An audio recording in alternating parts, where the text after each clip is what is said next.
Shalom Bapak Ibu Saudara, pagi hari ini kita berkumpul bersama. Mari kita sama-sama naikkan pujian sebab Tuhan baik.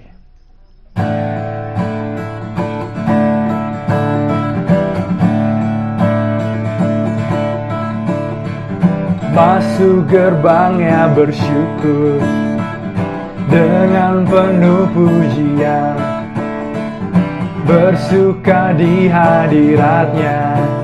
Nyanyi besarkan agung namanya, puji di hati sangkakala, musik dan tarian. Semua makhluk di bumi di surga dengan senap hati naikkan pujian, sebab Tuhan baik, sebab Tuhan baik.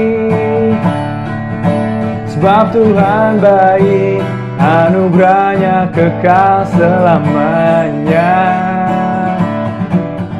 Sebab Tuhan baik, sebab Tuhan baik. Sebab Tuhan baik, anugerahnya kekal selamanya.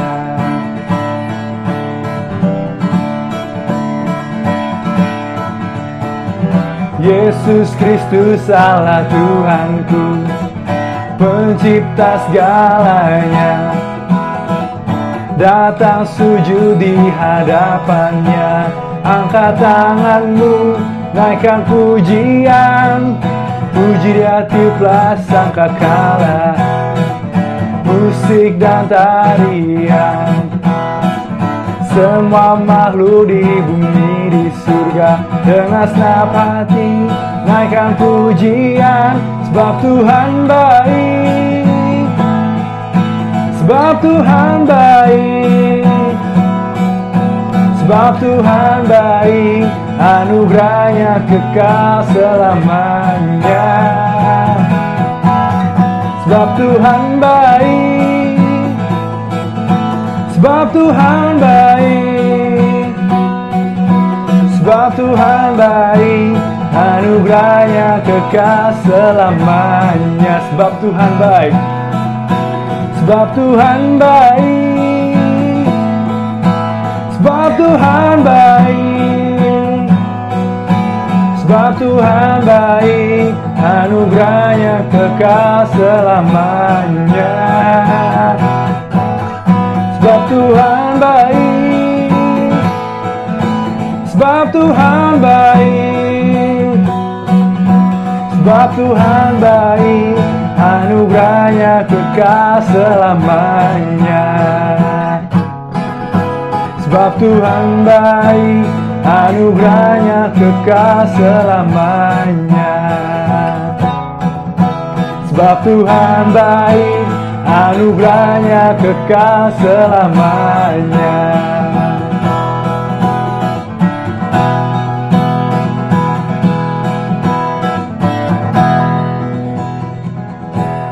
Puji nama Tuhan. Kita siapkan hati dan pikiran kita untuk mendengarkan firman Tuhan.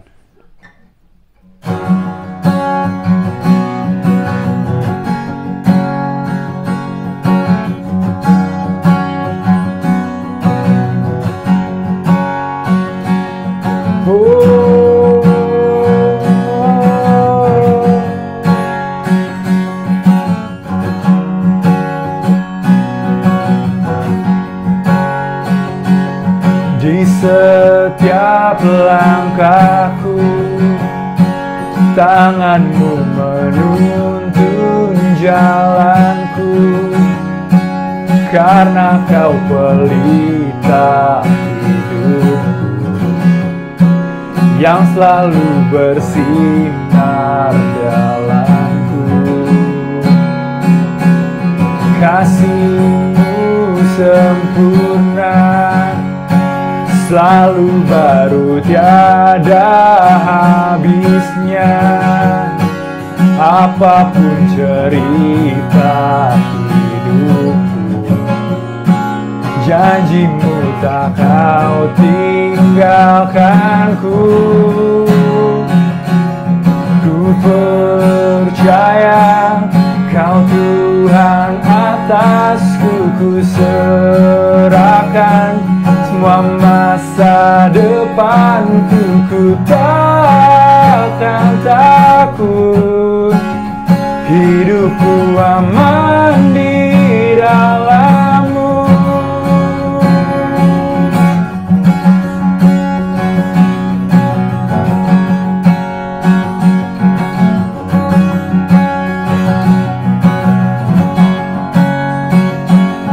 Di setiap langkahku, tangan-Mu menuntun jalanku, karena Kau pelita hidupku yang selalu bersinar dalamku. Kasih-Mu sempurna, selalu baru tiada habisnya. Oh, apapun cerita hidupku, janji-Mu tak Kau tinggalkanku. Ku percaya Kau Tuhan atasku, ku serahkan semua masa depanku. Ku takkan takut, hidupku aman di dalam-Mu. Ku berjalan dalam kebenaran-Mu, sumber damai di dalam jiwaku. Ku takkan takut, karena Kau tetap di dalamku. Forever I will sing Your presence, forever I will trust in Your name. Your will be done, Your will be done. Forever I will sing Your presence, forever I will trust in Your name. Your will be done, Your will be done.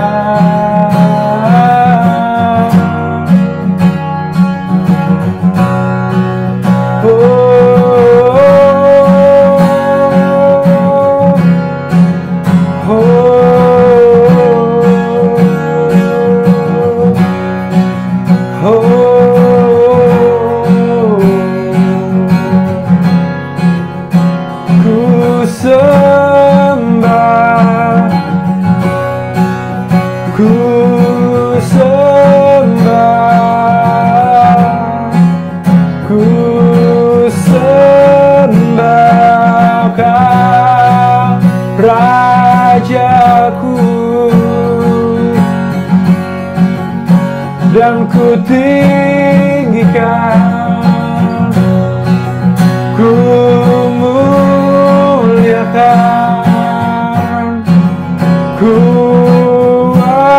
agungkan nama-Mu. Ku sembahkan, ku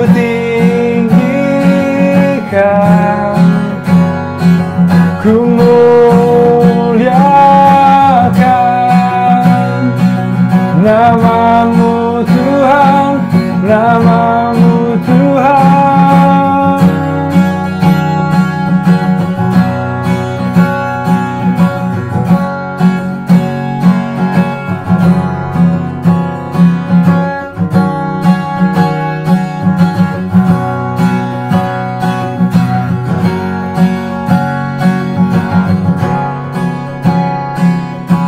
Percaya Kau Tuhan atasku, ku serahkan semua masa depanku. Ku takkan takut, hidupku aman di dalam-Mu.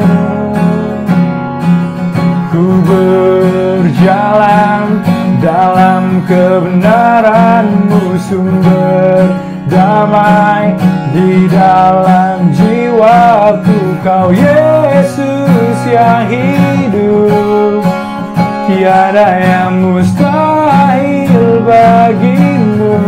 Ku percaya Kau Tuhan atasku. Ku serahkan semua masa depanku. Ku takkan takut, hidupku aman di dalam-Mu. Ku berjalan dalam kebenaran-Mu, sumber damai di dalam jiwaku. Kau Yesus yang hidup, hidupku aman di dalam-Mu. Forever I will sing in your presence.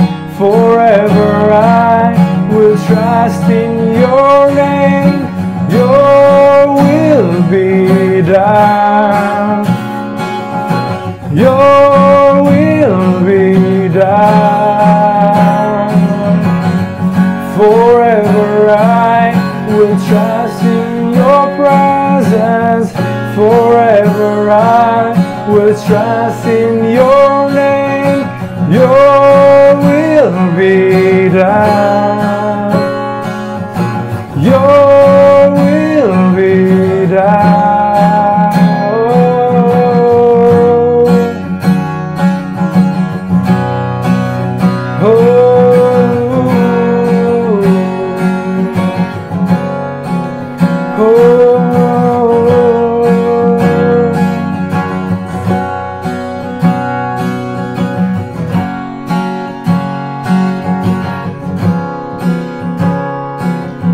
Ku percaya Kau Tuhan atasku. Ku serahkan semua masa depanku. Ku takkan takut, hidupku aman di dalam-Mu.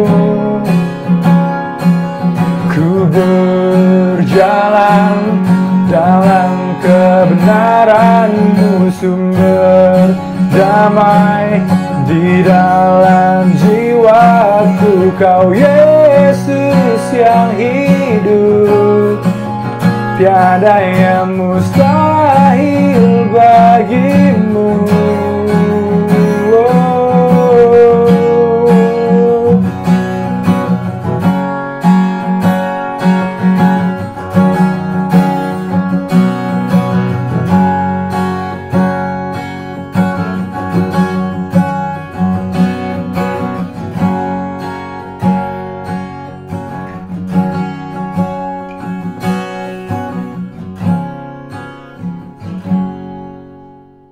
Shalom Bapak Ibu semua, selamat hari Minggu. Hari ini saya berdoa kita akan dapat sesuatu yang berharga dari Tuhan, hikmat Tuhan buat kita semua. Nah, minggu ini kita akan belajar tentang how to do it well, doing well. Kita sudah plan well, kita sudah prepare well, kita sudah siapkan semuanya. Nah, sekarang kita akan belajar cara melakukannya, cara mengeksekusi. Planningnya kita bagus, kita punya cita-cita bagus, kita punya bayangan bagus, ide kita bagus, semuanya bagus. Tapi kalau eksekusinya salah, hasilnya salah. Jadi hari ini kita akan belajar how to do it well. Kerjakanlah, lakukanlah, dan apa yang kita lakukan tapi bukannya sekedar modal hati, bukan sekedar cuma modal niat, tapi harus dengan perhitungan, harus dengan langkah yang tepat, harus dengan strategi yang benar. Nah, dari mana dan bagaimana? Kita akan mulai dari hari ini, dari minggu pertama bulan Maret ini, kita akan belajar how to doing well itu akan tergantung sekali dari siapa teman yang kita pilih, orang-orang kita masukkan dalam ring satu hidup kita, Bapak Ibu. Salah memasukkan orang dalam hidup kita akan membuat kehancuran yang luar biasa sekali. Tapi kebalikan, waktu kita mampu memilih dan memasukkan orang yang tepat dalam hidup kita akan menikmati keberhasilan yang ajaib. Nah, ini yang jadi masalah. Di dalam hidup ini, tanpa sadar, kita suka masukin semua orang. Coba perhatikan. Cobalah kita kalau ada waktu sebentar, lihat di HP Anda. Cari bagian phone book. Coba lihat. Ada berapa banyak nama yang tersave dalam HP Anda. Ada 1.000 mungkin. 2.000. Rata-rata saya percaya sudah pasti mencapai 1.000-an. Ke atas biasanya, 500 ke atas biasanya. Nggak mungkin ada orang atau jarang sekali phone book Anda cuma isinya 100. Hampir dipastikan mustahil. Kecuali Anda mungkin HP baru, atau mungkin Anda sudah umurnya lanjut. Jadi nggak terlalu pakai HP. Atau orang-orangnya, teman-temannya sudah nggak ada semua. Tapi kalau Anda masih usia produktif, rasanya hampir pasti phone book Anda akan 1.000 up ke atas. Nah, dari 1.000 up ke atas itu, coba Anda perhatikan. Dari nama-nama itu, nggak usah jauh-jauh deh. Dari nama pertama yang keluar di phone book Anda. Ingatlah, coba tanya, coba jawab ini. Kapan terakhir kali Anda ngobrol dengan dia? Orang yang berada di top list, yang berada di urutan pertama, huruf A. Kapan terakhir? Kapan ngobrol? Coba lihat di huruf B. Kapan terakhir ngobrol dengan mereka? Kita juga akan surprise nanti kalau kita sadari. Ternyata ada orang-orang dalam phone book kita yang kita anggap teman, yang kita kenal. Tapi kita bahkan sudah puluhan tahun mungkin sudah nggak pernah ngobrol dengan mereka. Tapi somehow entah kenapa kita masih simpen mereka. Memenuhi hidup kita, tapi nggak ada kontribusi apapun. Nggak ada gunanya apapun. Dan yang lebih parah ini, kalau Anda scroll terus ke bawah, Anda mungkin akan menemukan beberapa nama-nama orang yang waktu Anda lihat namanya, Anda mungkin berpikir, orang ini nyakitin aku. Orang ini nggak bagus. Orang ini, dia jahat sama aku. Tapi Anda simpen. Masih ada di situ. Sudah tahu toxic person, sudah tahu unhealthy relationship, tapi kita masih simpen. Kita poisoning ourselves. Nah, hari ini, ayo mulai. Dipilah. Siapa orang yang berhak dan boleh masuk. Siapa orang yang kita kasih privilege untuk masuk dalam hidup kita. Jangan sembarangan orang, Bapak Ibu. Saya bacakan satu firman buat kita semua ya. Amsal 27 ayat 17. Ini firman sangat terkenal dan saya percaya Anda pasti pernah dengar ayat ini. Besi menajamkan besi, orang menajamkan sesamanya. Dalam terjemahan bahasa Inggris lebih bagus dia berkata ini. Iron sharpened iron. So a man sharpened the countenance of his friend. Nanti kita akan belajar satu-satu ya. Tapi dia berkata ini, besi menajamkan besi, tapi seorang manusia itu menajamkan temannya. Bukan sembarang orang, bukan sembarang orang menajamkan orang jadi orang lewat, tukang nggak kenal, tukang bakso, tukang parkir, kita tajamkan sekalian. Enggak, itu cari gara-gara namanya. Tapi seorang manusia itu menajamkan sahabatnya. The countenance of his friend. Nah, kita nanti akan belajar satu-satu. Apa yang dimaksud di sana. Tapi ada satu hal yang sangat unik, yang sangat spesifik, yang yang Salomo sedang tulis dalam ayat ini. Dia berkata begini, iron sharpened iron. Besi menajamkan besi. Dia memakai satu istilah, jargon, dari dunia blacksmith, tukang besi. Dia nggak pakai istilah tukang masak. Garam membuat lezat. Enggak, Bapak Ibu. Dia memilih satu jargon, dia memilih satu istilah dari dunia tukang besi. Jadi besi menajamkan besi. Betul memang. Tapi kenapa dia memilih konsep ini? Kenapa dia berusaha menjelaskan point of interest-nya dia, maksudnya dia dari cara ini? Karena ternyata di zaman dulu, pekerjaan seorang tukang besi itu adalah satu pekerjaan yang sangat vital dalam sebuah kota. Di dalam sebuah kota pasti ada tukang besinya. Apapun pekerjaan kota itu, mereka mau nelayan, mereka mau petani, mereka mau penenun kah, mereka mau jadi seorang pengrajin kah, tukang tempayan kah, apapun itu, mereka semua pasti akan butuh yang namanya blacksmith. apapun itu, apapun pekerjaan mereka. Paling tidak sekali dalam setahun, para petani, mereka pasti akan bawa cangkulnya, mereka bawa kapaknya, mereka bawa pisaunya ke tukang besi. Mereka akan bawa peralatan rumahnya, semuanya yang berasal dari besi, dia bawa ke sana. Jadi, seorang tukang besi adalah satu pekerjaan yang sangat familiar bagi mereka semua. Makanya, Salomo menulis, menceritakan apa yang dia maksud itu dengan cara ini. Karena semua orang pasti tahu. Mereka mengenal, mereka ngerti cara kerjanya tukang besi seperti apa. Baunya bahkan mereka mungkin familiar. Auranya, caranya, modelnya. Mereka paham sekali. Jadi, waktu Salomo mengatakan besi menajamkan besi, orang menajamkan sesamanya. Pembaca awalnya, pembaca asli surat ini, itu sangat paham dengan apa yang dimaksudkan. Besi menajamkan besi. Karena besi nggak bisa ditajamkan dengan cara lain. Harus dengan besi, Bapak Ibu. Harus. Bagaimana lagi? Gitu. Itu benda paling keras saat itu, di momen itu. Jadi, ada satu konsep yang kita harus mengerti, yang kita harus pahami. Kenapa Salomo menulis konsep tentang seorang tukang besi? Nah, persahabatan itu sama seperti konsep ini. Persahabatan itu seperti tukang besi, Bapak Ibu.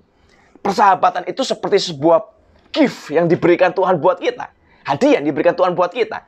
Nah, yang namanya gift itu dikasih, Bapak Ibu. Tapi apakah Anda akan menikmati atau tidak, itu tergantung dari apakah kita mengerti, menghargainya, dan mengolahnya begitu rupa supaya mencapai kepenuhannya.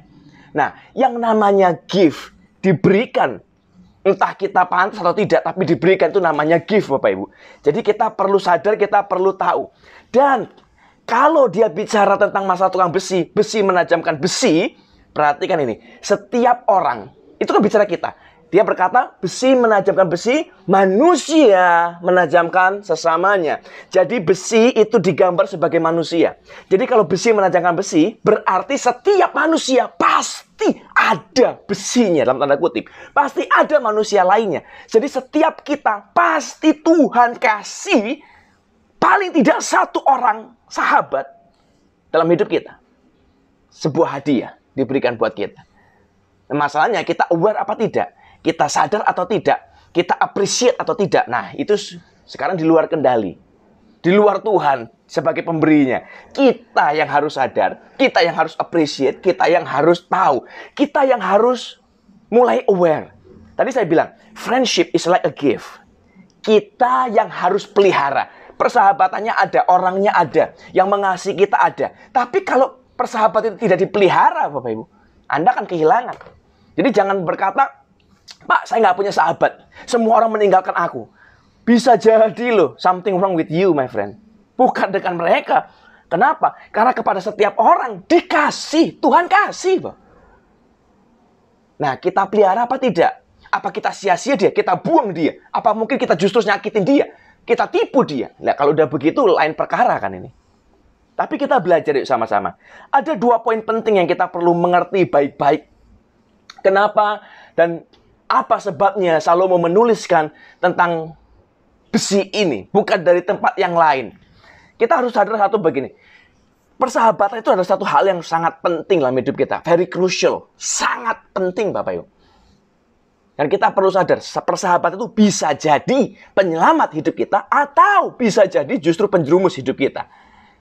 Anda pasti pernah tahu, pernah dengar kisah-kisah. Banyak sekali kok di mana-mana sekarang. Ada orang-orang yang terjerat narkoba karena temennya, pergaulannya. Ada orang yang terjebak free sex karena temennya, dibawa, diajak. Ada orang yang mulai mabuk-mabukan. Kenapa? Karena temennya. Ada orang yang mulai selingkuh. Kenapa? Karena lingkungannya. Bukan dosa itu nggak datang tiba-tiba. Tapi karena ada pemicunya, ada yang nawarinnya, ada salesnya, ada yang nyodorin. Mau nggak? Memang keputusan diambil kita. Kita mau ambil atau tidak. Kita mau terima atau tidak dosa itu. Kita mau lakukan atau tidak dosa itu. Tapi kan ada yang nawarin. Ada SPG-nya, ada SPB-nya, ada yang salesnya, ada yang marketingnya. Ayo, wah, ayo ngerokok, jantan, enak. Ayo minum, bisa lupa masalah. Ayo ngedrugs, kita bisa enjoy life. Dan segala macamnya. Dari mana? Pergaulan. Makanya kita juga menulis pergaulan yang jahat merusak kebiasaan yang buruk. Nggak ada ayatnya pergaulan yang baik merusak kebiasaan jahat, itu nggak ada. Jadi hati-hati dengan siapa kita bergaul. Suatu hari di Major League Baseball Amerika, itu baseball kita tahu itu salah satu olahraga yang sangat terkenal, yang populer di Amerika. Kalau di Indonesia mungkin kita bisa samakan secara level dengan badminton mungkin kira-kira ya. Jadi levelnya tinggi, antusiasme tinggi, dan prestasi mereka juga hebat sekali dalam baseball. Nah, suatu ketika di dalam dunia baseball ini ada satu pemain kulit hitam pertama di dunia, di seluruh dunia, hari itu satu-satunya. Namanya Jackie Robinson. Nah, dia ini hebat sekali, tapi kulit hitam, Bapak Ibu. Nah, suatu hari, dia main di Major League ini, dan dia buat sebuah kesalahan. Sampai akhirnya kehilangan poin lah ceritanya. Lalu tiba-tiba seluruh pendukungnya, satu stadion fans dari klub ini, berdiri marah, lemparin botol, lalu hina dia. Rasis lah ceritanya, dihina, dikata-katain, dan segala macam.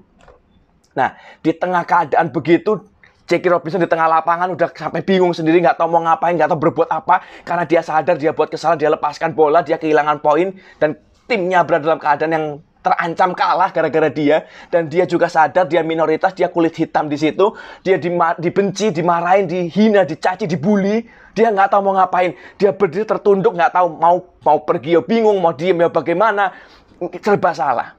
Tiba-tiba ada satu pemain nasional, satu pemain yang sangat terkenal, pemain baseball yang sangat terkenal, yang dihormati oleh seluruh fans baseball, namanya Pee Wee Reese. Dia berdiri, dia datang ke tengah lapangan, dia berdiri di sampingnya Jackie Robinson, dia taruh tangannya di pundak Jackie Robinson, dia peluk, dan dia berdiri, dia hadapi seluruh penonton ribuan orang itu yang sedang booing dia, yang sedang bully si Jackie Robinson. Dia gandeng, dia peluk, dia berdiri sama-sama, lalu dia bilang, tenang, you're not alone. Dia hadapi semuanya, sampai orang-orang bingung. Kenapa Pee Wee Reese, orang yang sangat hebat ini ada di situ? Mereka nggak berani sama Pee Wee Reese, karena mereka hormat sama dia. Jadi tiba-tiba mulai perlahan-lahan, booingnya orang-orang mulai turun. Mereka nggak lagi mulai rasis, mereka mulai diem, Bapak Ibu. Dia nggak lemparin lagi botol-botol ke lapangan. Mereka mulai diem sampai akhirnya stadion itu sunyi senyap, tenang, nggak ada lagi suara orang marah. Dan singkat cerita, bertahun-tahun kemudian, waktu diwawancara, Jackie Robinson sudah berubah jadi seorang superstar baseball. Dia diwawancara hari yang berkesan atau kejadian berkesan selama karirmu. Dia berkata, hari itu Pee Wee Reese saved my career. Dia selamatkan karir saya. Kalau dia tidak berdiri, dia tidak lingkarkan tangannya di pundak saya, I'm done, I'm quit. Saya nggak tahan, saya nggak sanggup menghadapi semua tekanan itu. Tapi karena ada satu orang yang bertindak sebagai sahabat bagi dia hari itu, nggak ngapa-ngapain. Dia nggak gebukin fansnya yang bully dia, yang bully Jackie Robinson. Dia cuman stand by him. Cuman berdiri saja di samping dia. And that is more than enough. Itu mengubah segalanya. My friend, Bapak Ibu semua, persahabatan, seorang sahabat, sangat vital sekali dalam hidup ini. Makanya dia berkata, iron sharpened iron. Perhatikan ayat ini. So a man sharpened the countenance of his friend. Jadi biar seorang manusia, sharpened menajamkan, bukan sesamanya, dalam terjemahan aslinya bukan sesamanya, tapi menajamkan, sharpened the countenance of his friend. Kata countenance itu ditulis dengan kata panim. Jadi, so a man sharpened panim, bahasa Ibrani ya, of his friend. Panim ini apa? Panim itu punya banyak arti, tapi ada 3 arti besar yang akan kita belajar hari ini. Panim itu sebenarnya arti harfiahnya, panim itu artinya adalah wajah, muka. Ini panim. Jadi dia berkata, so a man sharpened the face of his friend. Nah, the face apanya? Apa terus jadi tukang make up artist? Tidak. Nah, kita perlu tahu di dalam bahasa Ibrani itu bahasa visual. Mereka menjelaskan sesuatu, menggambarkan sesuatu dengan sebuah kata. Jadi satu kata itu punya arti yang dalam sekali. Nah, tadi saya bilang, ada 3 arti besar dari kata panim ini. Satu yang pertama, kata panim yang pertama, itu berarti how a person look. Jadi bagaimana kita ini kelihatan ini. Bu, kalau Anda sedih, Anda happy, Anda gembira, itu kan kelihatan dari muka kita ya Bapak Ibu. Saya nggak mungkin bilang, saya bahagia sekali hari ini. Happy banget. Nggak percaya pasti. Kenapa mukamu begitu? Atau kebalikan, kalau kita lagi ke kedukaan, ke pemakaman, ada yang meninggal, lalu kita bilang, aduh, saya sedih banget turut berduka cita ya. Semoga diberi kekuatan. Kita bisa digebukin loh Bapak Ibu. Kenapa? Karena wajah kita memancarkan sesuatu, mengartikan sesuatu. Wajah kita itu menyampaikan sesuatu.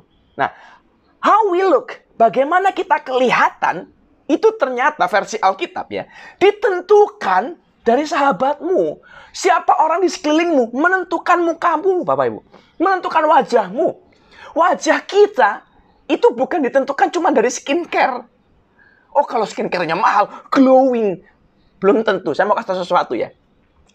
Cobalah kalau nggak percaya. Buktikan ini kalau nggak percaya.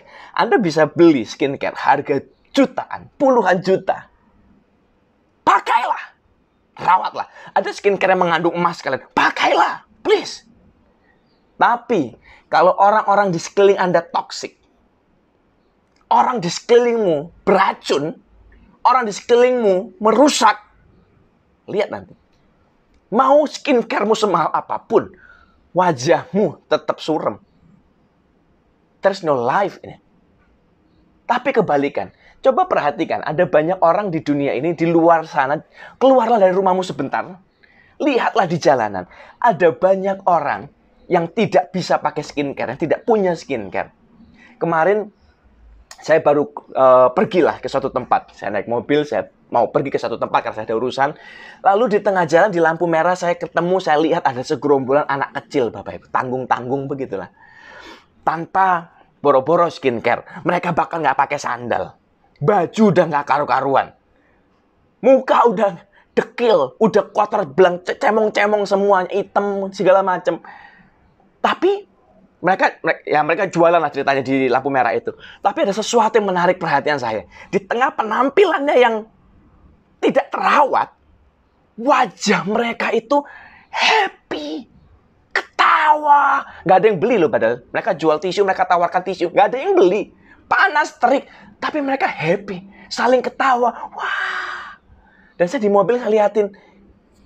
Bisa ya? They enjoying life. Saya bahkan nggak ngerti mereka itu udah makan atau belum, nggak tahu loh Bapak Ibu.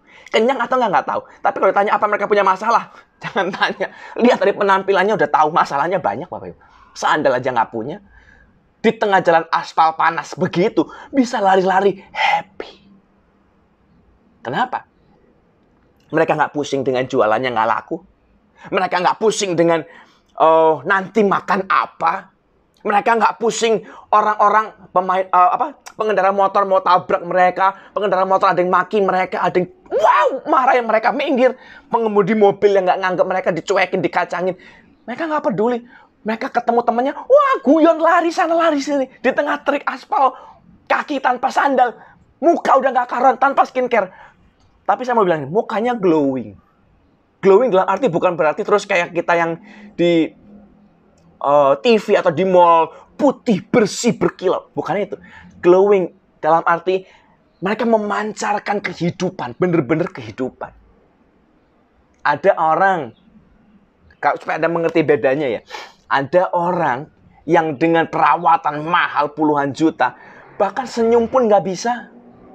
Putih bersih berkilau, tapi muka kayak robot, ngomong juga nggak gerak, semua diem aja. Kenapa? Suntik sana, suntik sini nggak akan.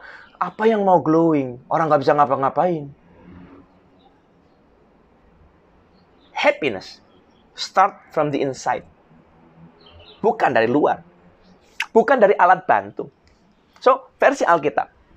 Kalau Anda mau kelihatan better, Anda mau kelihatan bagus, Anda mau kelihatan how you look, Anda kelihatan glowing, Anda kelihatan happy, Anda bisa terlihat menyenangkan, Anda bisa kelihatan apa yang dari dalam.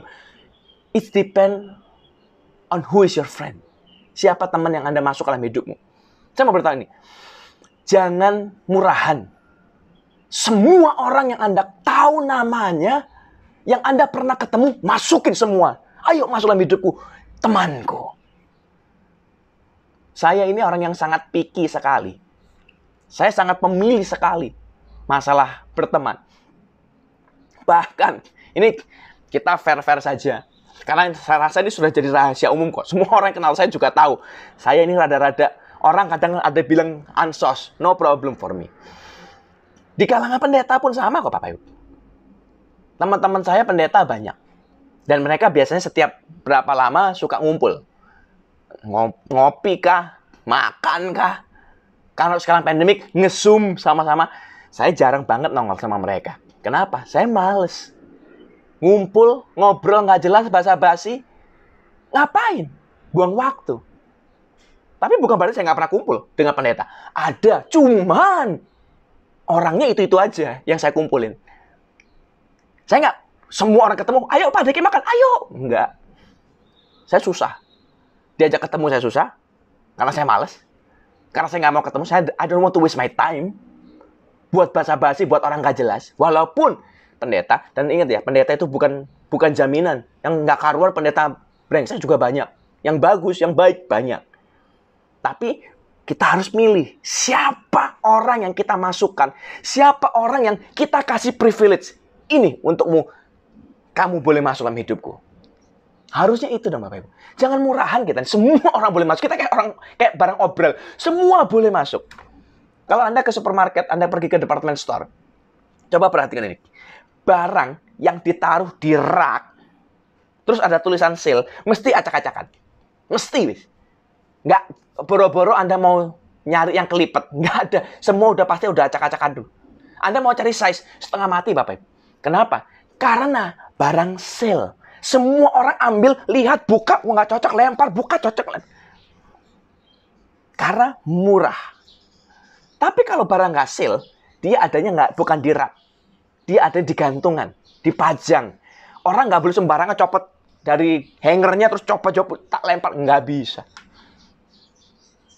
Jadi kita tentukan, kita bagaimana mau dihargai orang kalau kita sendiri membuat diri kita murah. Kita bagaimana mau membuat diri kita berharga, sedangkan kita menjatuhkan diri kita sendiri. Watch out. Hati-hati. Pilih baik-baik siapa temanmu. Bagaimana temanmu kelihatan kok. Makanya orang dunia punya pepatah begini. 5 tahun dari sekarang Anda akan jadi apa? Itu bisa kelihatan dari siapa teman-teman yang ada dalam hidupmu. 5 tahun dari hari ini kamu akan jadi orang sukses. Tergantung. Kalau teman kita hari ini sukses semua, atau orang-orang sukses, orang-orang yang punya dedikasi, orang-orang punya komitmen, orang-orang yang kerja keras, Anda akan sukses dalam 5 tahun ke depan. Tapi kalau hari teman-temanmu penipu, teman-temanmu pembohong, suka males-malesan, sukanya dolan terus, rusak hidup Anda dalam 5 tahun ke depan.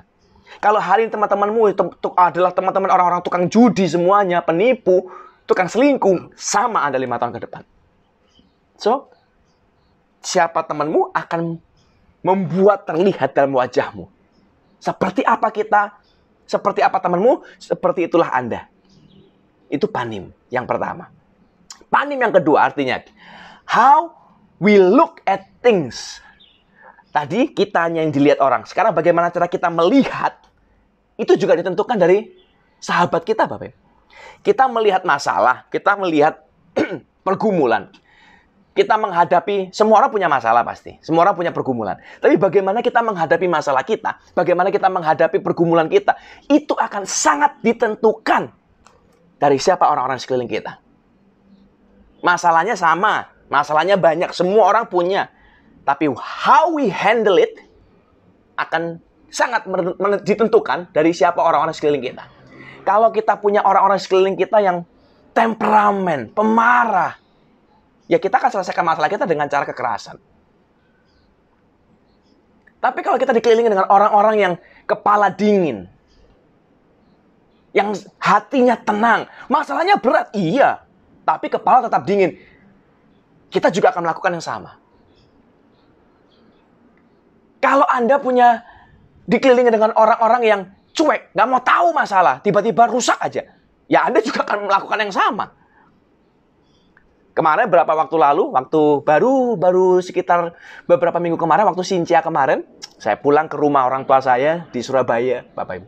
Saya dari Jakarta ke Surabaya. Saya ajak anak istri saya, kita naik mobil. Karena saya kepingin mereka ketemu. Mumpung orang tua masih ada. Capek, jauh, lelah. Iya, pasti. Tapi ya, kita bersyukur masih ada orang tua. Ayolah kita berangkat. Singkat cerita, kami berangkat, Bapak Ibu, naik mobil-mobil kecil kok. Kita berempat, mobilnya kecil, perjalanan jauh. Kita perlu ekstra hati-hati. Singkat cerita, kita berangkat. Selamat, nggak ada insiden apa-apa. Nah, selesai, kita kumpul, kita ketemu keluarga, pulanglah ke Jakarta. Dalam perjalanan pulang, Bapak Ibu, wah, sesuatu terjadi.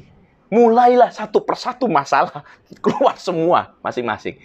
Ada yang anak-anak yang mulai bosen. Oh, aku pengen ke kota ini. Aku pengen lihat kotanya kayak apa. Ya sudahlah. Saya sebagai bapak, saya pikir, oke lah, no problem. Kita punya waktu. Kita berangkat pagi. Ya, mampir di kota itu 1-2 jam. Apa salahnya? Toh nanti nyampe juga hari yang sama kita akan nyampe kok di rumah hari ini. Oke, nggak masalah. Kita masuk, kita mampir lah ke kota 1. Ke Solo waktu itu. Mereka pengen lihat, pengen tahu. Oke. Mereka pengen lihat keraton. Oke lah, kita lihat. Kita berangkat, kita masuk. Ternyata, wah, begitu masuk, sesuatu terjadi. Saya juga nggak tahu ada apa di sana hari itu. Jalan ditutup, rame, hujan deras, begini macet. Nggak gerak. Singkat cerita, kami terjebak di sana itu lebih dari 2 jam. Lama, Bapak Ibu. Kita sampai makan, beli serabi, beli segala macam, sampai telernya. Dan saya driver tunggal. Dari awal berangkat sampai ke Jakarta cuma saya sendirian yang drive. Jadi bayangkan tekanan emosinya, lelahnya, mentalnya, fisiknya jadi satu. Nah, singkat cerita kami keluar dari Solo, sudah berjalan waktu. Di tengah jalan macet. Karena mungkin banyak juga yang pulang ya dari keluarga dari menuju ke Jakarta juga banyak karena hari itu juga hari Minggu terakhir, besok Senin sudah masuk kerja lagi. Singkat cerita macet sekali. Di jalan macet, semuanya macet. Lalu kita kena longsor, Bapak Ibu. Ada longsoran jalan, kita kejebak lebih kalau 4 jam. Hari itu, malam itu. Wah, capeknya tak terkatakan, dongkolnya tak terkatakan, semuanya. Wah, lapar, capek, dongkol, lelah, jadi satu. Singkat cerita lah, berlalulah. Area longsornya berlalu, jalanan mulai kosong. Lari lagi mobil kita. Baru lari, pecah ban, Bapak Ibu. Ini mungkin kalau nggak salah sudah sekitar jam 11 malam kalau nggak salah. Saya lupa ingat. Pokoknya udah malam. Pecah ban. Kami minggir, Bapak Ibu. Begitu minggir, saya minggir. Kan saya harus perbaikin, harus copot bannya. Dereknya nggak mau copot. Jadi tukang bengkel waktu pertama setup itu dongkrak mobilnya kekencengan, jadi dibuka nggak bisa. Saya udah capek setengah mati sampai tangan kepelintir karena sempit tempatnya dan segala macem. Wah, payah. Mobil truk lewat segala macem. Anak saya udah kecapean, anak saya ketakutan. Dia udah teriak-teriak, Dad, bagaimana kita? Bagaimana? Apa yang terjadi? Dan wah, panjang lebar. Saya udah nggak bisa jawab mereka karena saya harus ngurusin dongkrak, saya harus ngeluarin ban serep dan segala macamnya. Singkat cerita perjuangan hampir sejam. Untuk ngeluarin dongkraknya aja sejam, Bapak Ibu, bayangin.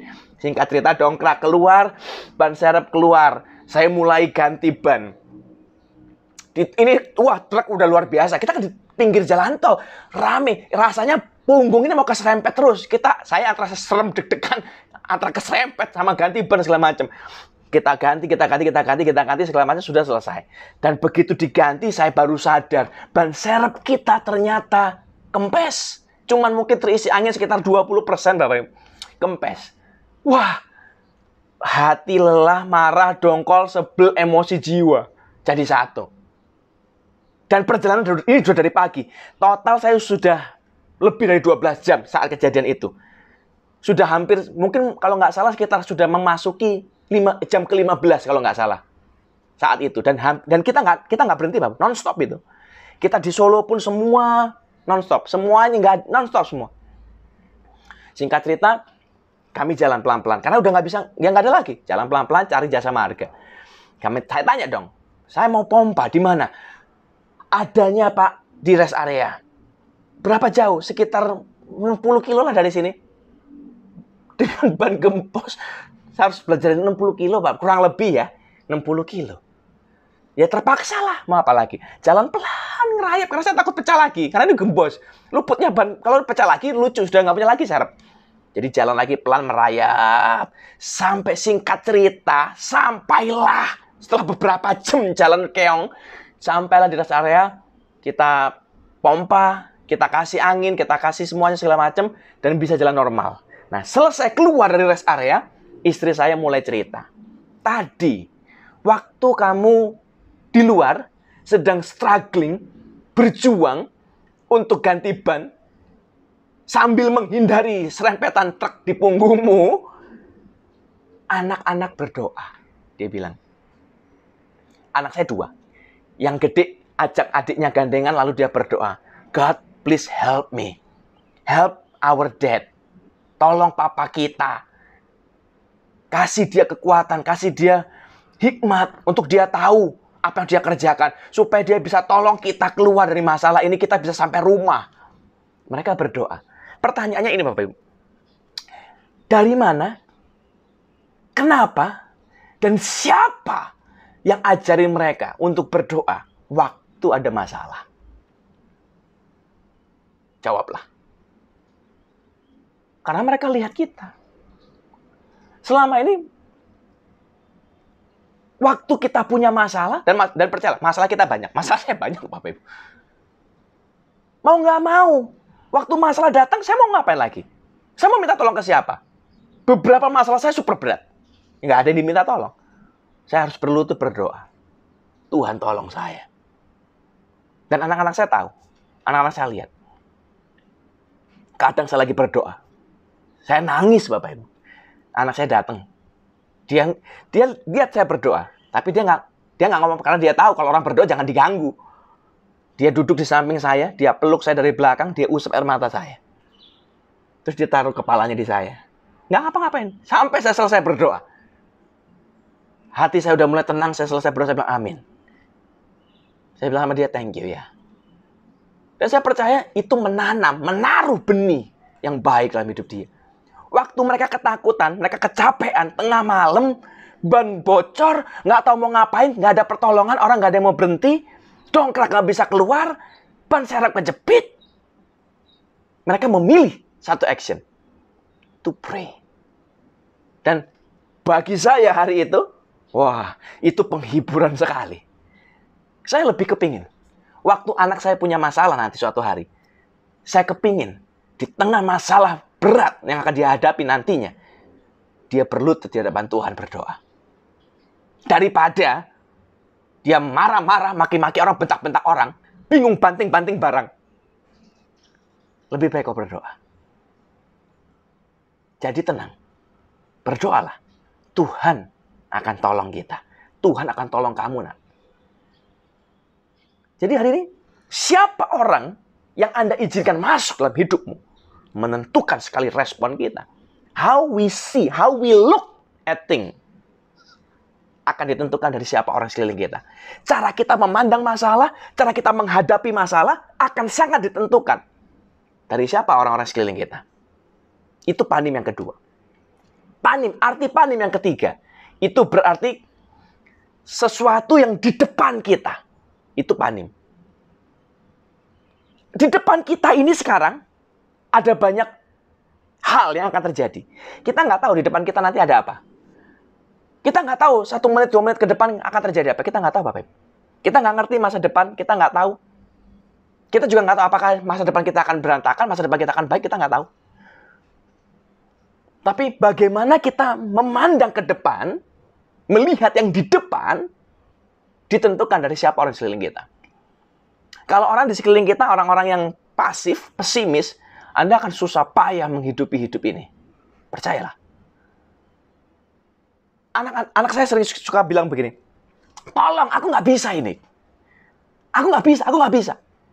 Dan saya selalu juga ngomong sama mereka, jangan pernah bilang nggak bisa. You can do anything you want.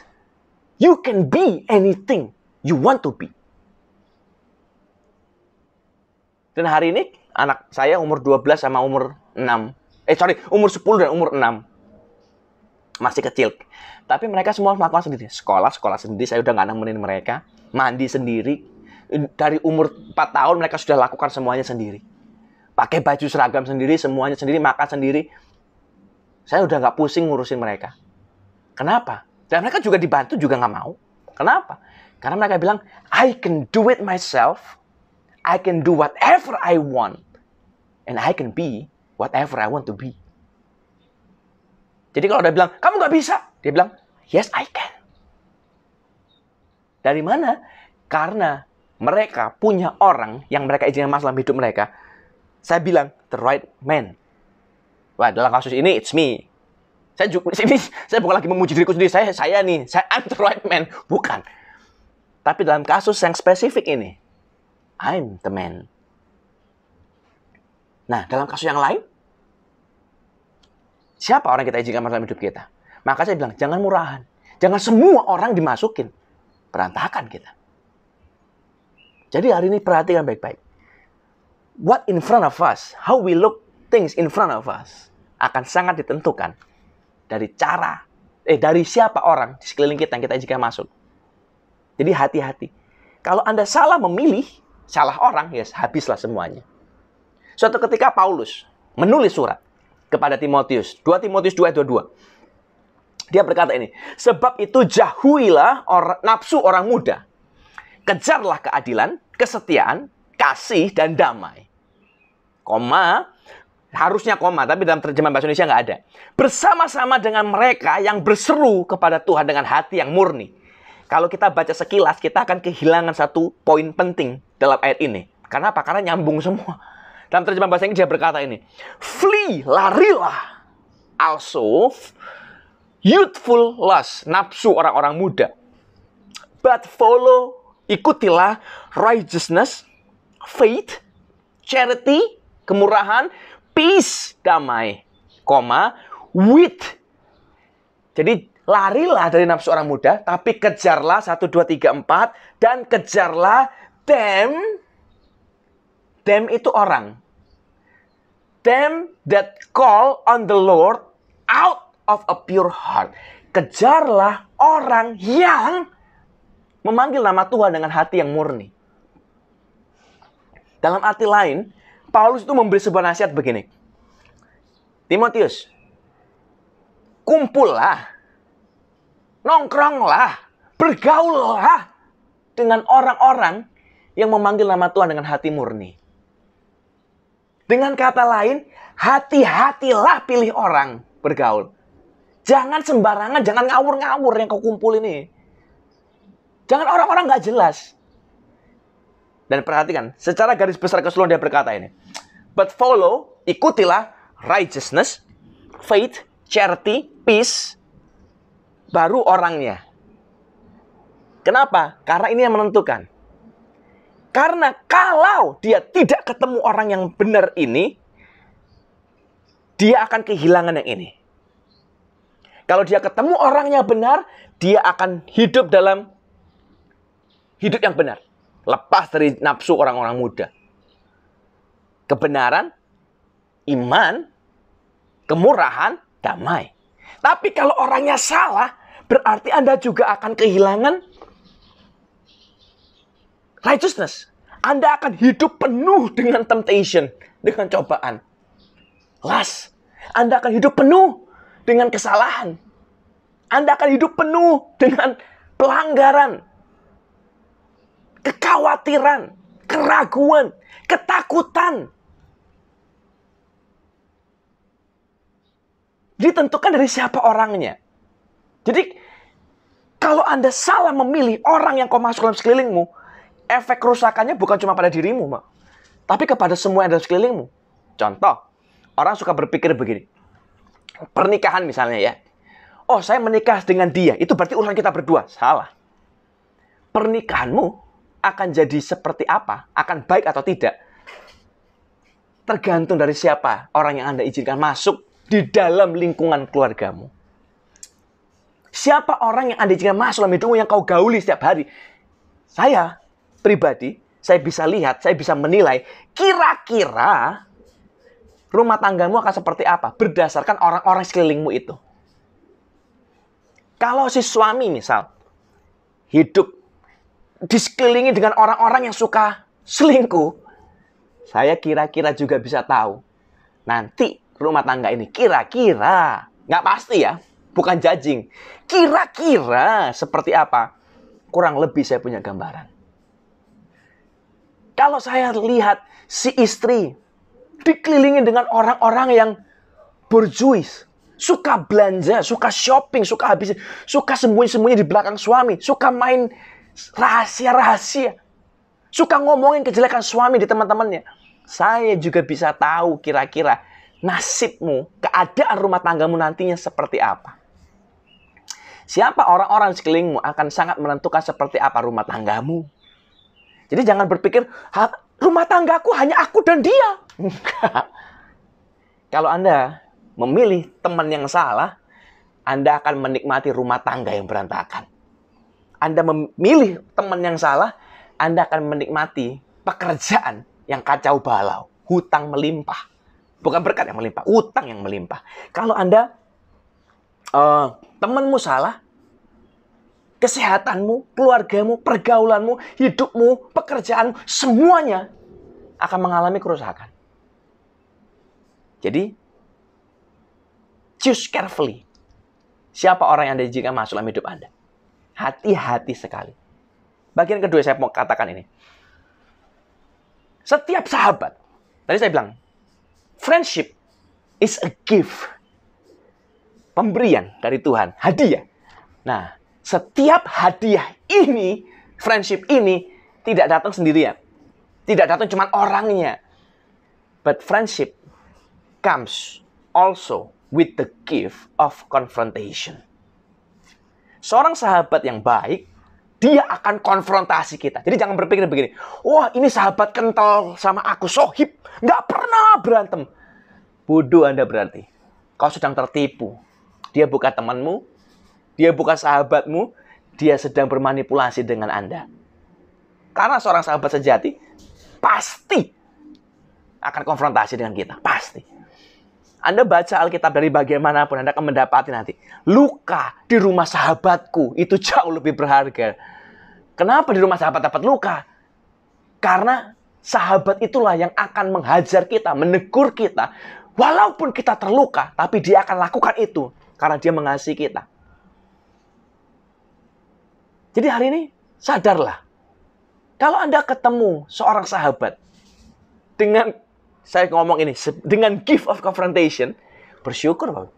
Tidak semua orang mau tahu masalah kita, mau spend hidup. Enggak. Enggak semua orang care kok. Enggak semua orang peduli. Kemarin baru berapa hari yang lalu saya pergi ke satu tempat olahraga lah ceritanya. Saya diajak, saya lihat, ya sudah, namanya diajak kok ya saya lihat dong, gratis. Saya datang lah, saya lihat. Lalu di tempat itu ada banyak orang lagi workout, lagi olahraga ceritanya. Dan di tengah-tengah banyak orang ini saya mendapati ada satu orang, Bapak Ibu. Mungkin dia baru mulai mungkin ya. Jadi olahraganya salah, gerakannya salah, semuanya salah Bapak Ibu. Dan waktu saya lihat dia, saya berpikir begini, ini kalau diterus-terusin bisa cedera semua loh ini. Ini bisa injury loh. Bisa mengalami kerusakan, bisa masuk rumah sakit ini kalau diterus-terusin. Dan di sekeliling dia ada banyak orang yang expert. Dan saya nanya dong sama orang yang di sebelah saya, yang nemenin, yang guide kita. Saya tanya, kenapa mereka nggak tegur orang ini? Atau mungkin bahasanya bukan tegur lah. Kenapa mereka nggak care sama orang ini? Kenapa mereka nggak kasih tahu yang benar? Lalu dia bilang, siapa yang peduli Pak, terserah dia. Sih? Dalam hidup ini ternyata nggak terlalu beda kok. Anda mau jungkir balik, orang nggak peduli. Tapi kalau ada orang yang mau peduli, berhenti dari hidup mereka sebentar, di tengah-tengah masalah mereka sendiri, mereka mau berhenti dan mau urus hidup kita, sampai rela berantem dengan kita, Anda ketemu sebuah harta karun dalam hidup ini. A true friendship that can last forever. Kalau kita maintain, kalau kita rawat. Jadi hari ini sadarlah sesuatu Bapak Ibu. Kalau Anda pernah tahu, kalau Anda suka nonton masak-masakan begitu ya ceritanya. Saya ini penggemar, saya ini koleksi pisau Bapak Ibu. Saya senang pisau. Saya suka senjata-senjata lah ceritanya. Pisau salah satunya. Dan salah satu kerjaan saya mengasahnya. Nah, kalau cuma punya pisau terus nggak dirawat berkarat semua kan percuma ya. Jadi kerjaan saya mengasah cara asah dan segala macam. Sekarang di zaman modern ini kita bisa asah pakai batu. Ada batu khusus, batu yang dibuat, batu alam yang dirangkai, yang ditemukan di tempat-tempat tertentu yang keras sekali, yang mampu untuk mengasah pisau. Tapi ada juga teknologi lain, ada namanya honing. Honing itu panjang begitu, besi panjang, bulat gitu. Biasanya kalau Anda lihat di TV-TV, tukang masak, koki-koki, pisau satu tangan kanan, honing tangan kiri, terus mereka sret. Itu honing. Itu dari besi, Bapak. Nah, pisau yang tumpul, yang aslinya nggak bisa motong apapun, di honing, digeserin ke besi ini berapa kali, tiba-tiba jadi tajam. Kenapa? Karena pisau yang tumpul itu biasanya karena tidak rata. Kita nggak bisa lihat dengan mata telanjang. Kalau kita lihat dengan mikroskop, itu kelihatan nanti ada gerigi-geriginya nggak rata, makanya nggak bisa motong. Nah, honing ini, besi yang panjang ini, itu menghabisi semua rough edge itu. Jadi semua yang gelombang-gelombang itu jadi patah semua, putus semua, tinggal smooth surface. Nah, smooth surface inilah yang membuat dia bisa motong. Besi menajamkan besi. Iron sharpened iron. Harus digesek, kalau nggak digesek ya nggak bisa. Nah, inilah friendship. Dalam hidup ini, kita akan menajamkan orang. Dan orang akan menajamkan kita. Sahabat kita akan menajamkan kita. Kalau sahabat kita nggak mau menggesek kita, they're not your friend. They just somebody you knew. Mereka cuma orang yang lewat, yang Anda kebetulan tahu namanya. Hari ini, please, jangan murahan. Tidak semua orang yang kau kenal, itu temanmu. Tidak semua orang yang pernah Anda temui, itu temanmu. Bukan. Pisahkanlah. Yang mana teman, yang mana kenalan. Habiskanlah waktumu, hatimu, pikiranmu untuk temanmu, bukan kenalanmu. Dan berikanlah hatimu terhadap didikan, teguran, gesekan, konfrontasi dari temanmu, bukan dari kenalan. Ada orang yang akan nyinyir, sirik dengan Anda banyak. Nggak tahu apa-apa, tapi komentar. Itu kenalanmu. Nggak usah diambil alih, pusing, buang aja. Tapi waktu orang tahu siapa kita, orang ngerti keadaan kita, dan dia tegur kita, take heed, perhatikanlah. Mereka punya kebaikan. Jadi hari ini saya berdoa, the gift of friendship is always comes one package with the gift of confrontation. Jadi kalau Anda ketemu satu orang, kita berantem terus. Ya justru itu loh. Dan jangan salah ya. Wah, rumah tangga kita kayaknya berantakan, kita berantem terus. Anda berantem itu karena Anda care loh. Sebenarnya. Kalau Anda nggak care, kan Anda nggak akan berantem. Anda lihat istri Anda jalan sama pria lain, terus Anda, nggak peduli. Ya nggak berantem, Bapak Ibu. Damai rumah tangga. Tapi Anda marah, Anda berantem karena Anda care. Kamu istriku, aku mengasihi kamu. Aku nggak rela, kan begitu kan? Tapi jangan sampai amarah menguasai kita sampai kita nggak bisa berpikir jernih. Makanya di tengah masalah berdoalah. Ada satu kasus, Bapak Ibu. Ini kisah nyata di Amerika. Baru terjadi baru-baru ini, berapa bulan terakhir ini. Ada seorang istri menembak mati suaminya di Amerika. Suaminya mati, Bapak Ibu. Ditangkap polisi. Lalu dia cerita, di sidang terungkaplah penyebabnya. Jadi dia ditanya, kenapa? Karena saya cemburu, Pak. Saya menemukan sebuah foto. Suami saya lagi jalan dengan perempuan lain. Jadi saya tembak dia. Saya marah. Dan ternyata, Bapak Ibu, setelah dicek, foto itu diperiksa, diambil di mana, dan dari mana, semua dicek. Ternyata ketahuan, wanita yang ada di foto itu, yang sedang jalan dengan suaminya, adalah dirinya sendiri. Dia lupa. Betapa konyolnya, betapa bodohnya, betapa ironisnya, tapi terjadi dalam kisah nyata. Dia marah karena dia care awalnya. Tapi karena dia nggak mampu menguasai diri, salah. Nafsu orang muda, kemarahan meledak-ledak, rusak. Dari mana? Pasti akan ada pengaruhnya dari orang sekeliling dia. Pasti. Makanya tadi saya bilang, kalau anak-anak saya pribadi saya berharap, kalau mereka satu ketika menghadapi masalah, badai hidup, saya kepingin mereka berlutut berdoa. Minta tolong Tuhan. Usaha itu pasti harus. Kerja keras harus. Berjuang harus. Tapi sebelum berjuang, sebelum usaha, sebelum kerja keras, sebelum fight, pray. Berdoalah. Kalau Tuhan dengan kita, kalau Tuhan bersama kita, everything's gonna be okay, my friend. Apapun itu. Masalah kita mau kayak apapun, if God is in our side, everything is gonna be okay. Yang terakhir. Coba lihatlah. Gunting, Bapak Ibu. Gunting itu adalah dua sisi pisau yang digabung jadi satu. Membentuk gerakan. Setiap kali dibuka dan ditutup, itu akan semakin menajamkan gunting ini. Iron sharpened iron. Dalam hidup ini, kalau cuma satu blade, gunting ini dicopot cuma satu, dibiarin, dia akan rusak. Tinggal tunggu waktu, pasti rusak. Tumpul, ketajamannya hilang, semuanya hilang.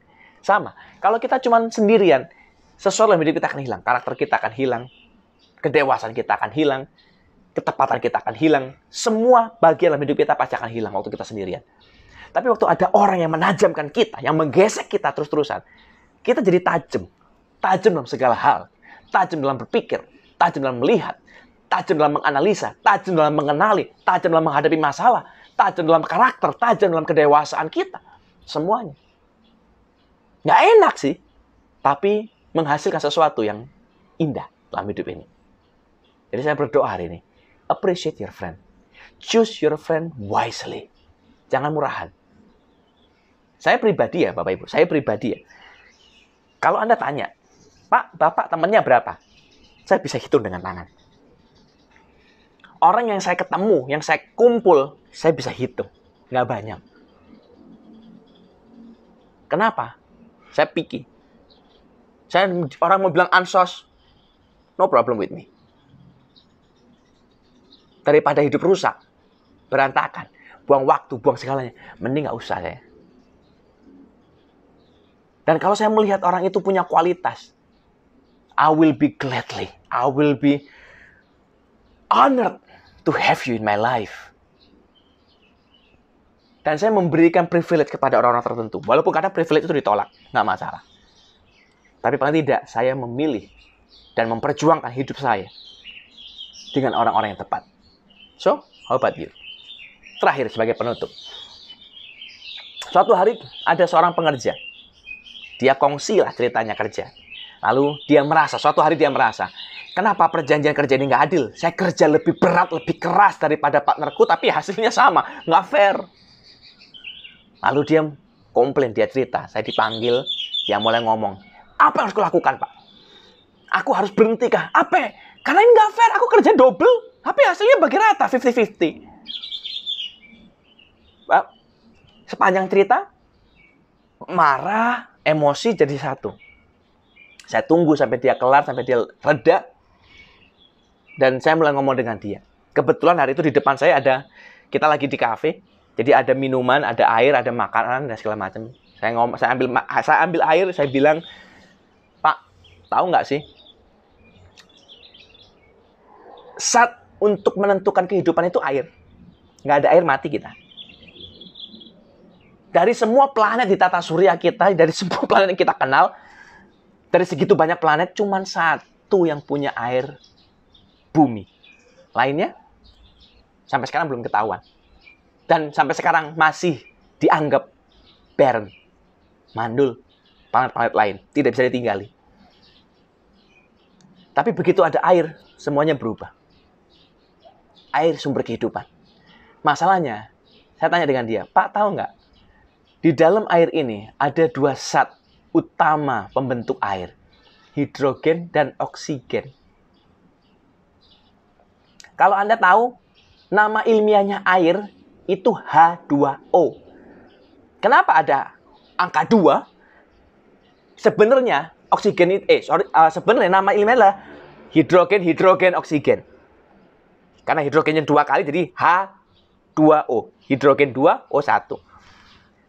Untuk bisa menghasilkan kehidupan, hidrogen harus ada 2 kali lipat bekerja lebih keras, bekerja rugi dibandingkan oksigennya. Oksigennya cuma 1, hidrogennya 2. Sama dengan hidup ini. Kita nggak bisa selalu 50-50. Enak aja. Nggak bisa. Dalam hidup ini, kadang-kadang kita jadi hidrogen. Kita perjuangkan lebih keras. Kita perjuangkan lebih sakit. Demi sebuah kehidupan. Atau kebalikan mungkin. Partner kita 2 kali lebih sakit dari kita. Lebih keras dari kita. Supaya ada kehidupan. Orang tua, saya yakin Anda pasti hidrogennya. Pasti. Kerja keras lebih. Sakit lebih. Rugi lebih. Demi anak-anak. Supaya mereka berhasil. That's life. So, bukan untung rugi yang dihitung dalam persahabatan. Again, friendship is like a gift. Bukan untung rugi. Tapi anugerah. Jadi kalau Anda punya sahabat, jangan hitung untung rugi dengan dia. Jangan hitung, oh, dia gesek aku terus sana. Kok aku nggak gesek dia? Kan nggak enak kalau aku digesek terus. It's your privilege, my friend. Jadi hari ini, enjoy your friendship. Choose wisely. Nikmati dan cari dan pilih baik-baik. Pilih dan pilah, pilih dan pilah, pilih dan pilah. Siapa orang yang Anda izinkan masuk dalam hidup Anda? Jangan murahan. Jadilah orang yang mahal. Orang yang berharga. Yang orang pengen dekat Anda, itu nggak sembarangan. Bisa. Sampai Anda granted. Sampai Anda kasih privilege. Mereka boleh masuk, baru mereka bisa. Itu value. Itu worth. Nilai yang mahal. Jadi hari ini, siapa teman yang Anda izinkan masuk dalam hidup Anda akan sangat menentukan keadaan Anda hari ini. Dan konfrontasi yang ada dalam persahabatan Anda, itu adalah nilai yang mahal dari persahabatan Anda. So, enjoy your friendship, enjoy your confrontation, enjoy your life, enjoy your future. Happy Sunday.